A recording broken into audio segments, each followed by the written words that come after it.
จังภาพเหล่านี้เคยเกิดขึ้นแล้วแต่ก็จำบ่ได้ว่าเกิดขึ้นตอนใด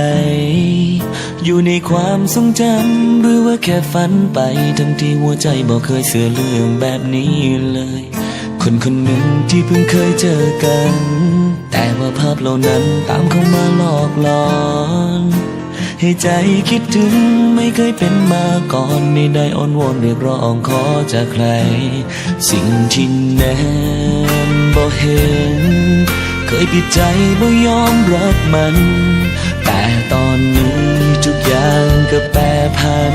จากมือนี้หอดมือนั้นสิบ่ยอมให้ผู้ใดมาทำร้ายต่อจากนี้สิคอยดูแลเจ้าให้ดีๆบ่ให้ผู้ใดเข้ามากำไกลในชีวิตเจ้าทั้งที่ใจบ่เชื่อว่าความฮักนั้นมีจริงอยู่บ่แต่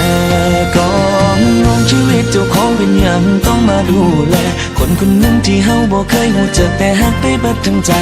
หรือย้อนว่าเวรว่ากรรมอันใดเหตุให้เฮาพอกัน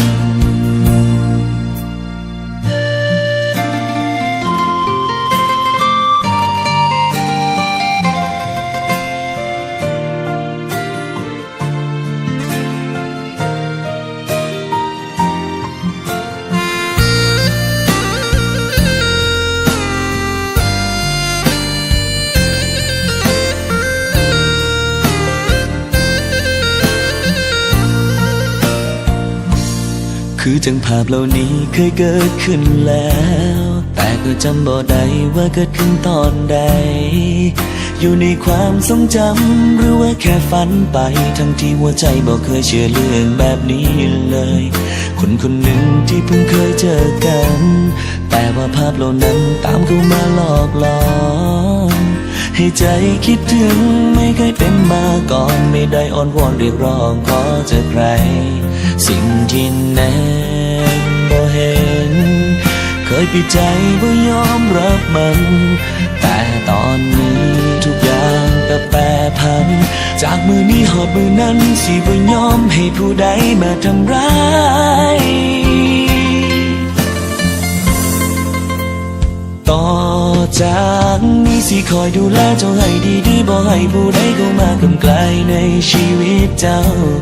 ทั้งที่ใจบ่เชื่อว่าความฮักนั้นมีจริงอยู่บ่